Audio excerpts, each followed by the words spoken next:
मेरा नाम रूबी है। मैं बिहार के पटना के पास के गांव में रहती हूँ। मेरी उम्र 35 साल है।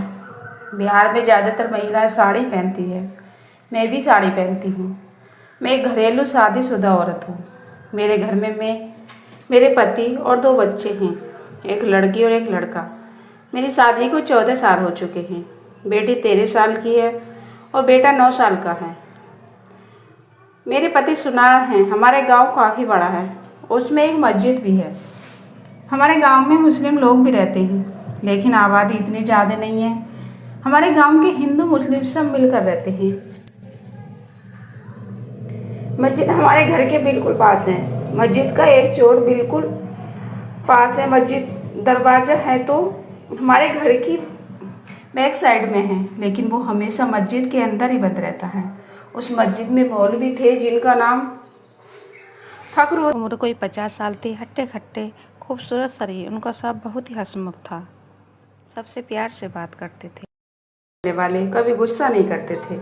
ये बात 2 साल पहले की है, जब मौलवी साहब गांव में थे। एक दिन मैं अपने घर में अकेली थी, बच्चे स्कूल थे। तभी अचानक मुझे गली में शोर सुनाई दिया। मैं शायद किसी में झगड़ा हो रहा था। मैं भागकर गली में गई तो मैंने देखा कि मेरे पति उस मौलवी के दरमियान किसी बात को लेकर बहस हो गई थी। मेरे पति उस मौलवी को बुरी तरह पीट रहे थे। मेरे पति अपने 2 दोस्तों के साथ मिलकर पीट रहे थे और बेचारा मौलवी साहब सीधा साधा चुपके से मार खा रहा था। बात कुछ पैसों को लेकर थी, लेन देन की। मौलवी को बहुत चोटें आई थी। गली में सबने मिलकर लड़ाई को ख़त्म और मौलवी को डॉक्टर के पास ले गई। मुझे उस मौलवी पर बहुत तरस आया और अपने पति पर गुस्सा आया। अगले दिन मैं चुपके से मस्जिद के अंदर गई। उस समय मौलवी अकेला था अपने रूम में। पूरी मस्जिद में कोई नहीं था। मेरे घर पर मेरे बच्चे अकेले थे। मैं उनको बोलकर आई थी कि मैं पड़ोस के घर जा रही हूँ, मैं थोड़ी देर बाद आऊँगी। मैं सीधा ही उसके रूम में घुस गई। वो अंदर लेटा हुआ था। उसको देखकर ही मैं हैरान हो गई। उसका मुंह दूसरी तरफ था। कमरे में पंखा फुल स्पीड पर चल रहा था। जाग उठी तभी उसने मुझे देख लिया और हड़बड़ा कर उठ गया। बोला, भाभी जी आप। मैं एकदम होश में आई। बोला, भाभी जी आप कब आई? मैंने देखा नहीं और ना ही आपने आवाज़ दी। और वो धोती पहनने लगा और बोला, आइए बैठिए, क्या पियेंगे, चाय या शरबत? मैंने कहा कुछ नहीं और मैं अंदर आकर बैठ गई कुर्सी पर। मैंने कहा, मैं आपसे माफ़ी मांगने आई हूँ अपने पति की तरफ से। उन्होंने आपके साथ बहुत गलत किया है। वो बोला, आप माफ़ी क्यों मांग रही हैं? आपकी कोई गलती नहीं है। प्लीज़ आप मुझसे माफ़ी मांगकर शर्मिंदा मत कीजिए। मुझे गर्मी बहुत है। आप बैठिए, मैं आपके लिए शरबत लेके आता हूँ।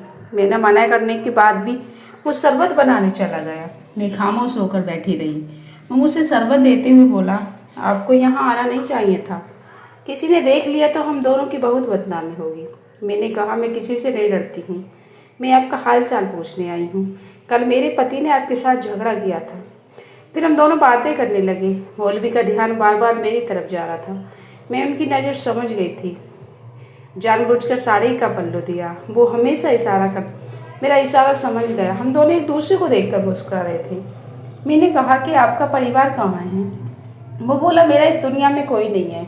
बेबी काफ़ी साल पहले मर गई। 2 बेटे थे, वो सऊदी अरब में रहते हैं। मैंने देखा कि मौलवी के सिर पर चोट लगी थी। मैं उठी और मौलवी के पास जाकर उसके सर पर चोट देखने लगी। मैं जानबूझकर मैंने कहा, कोई बात नहीं है, चोट जल्दी ठीक हो जाएगी। जब मैंने कोई रिएक्ट नहीं किया तो उनका हौसला बढ़ गया, क्योंकि मैं खुद यही चाहती। दोपहर का वक्त था, किसी के आने का खतरा नहीं था। थोड़ी देर बात करने के बाद फिर उठी और जाने लगी तो मौलवी बोला, फिर कब आओगी? मैंने कहा, कल आऊँगी, पीछे वाला दरवाज़ा खुला रखना। वो बोला, ठीक है। जब मौका मिलता हम बात करते। वो पीछे वाला दरवाज़ा खोल देता। मैं चुपके से अंदर जाती। फिर मेरे घर खुशी हो गई। ये बात जब मैंने मौलवी को बताई तो बहुत खुश हुआ और बोला, अपने पति को छोड़कर मुझसे शादी कर ले। मैंने कहा, नहीं, ये नहीं हो सकता। मैंने एक उस लड़के को जन्म दिया। अब 1 साल हो गया है, लेकिन मौलवी गांव से पता नहीं कहाँ चला गया था।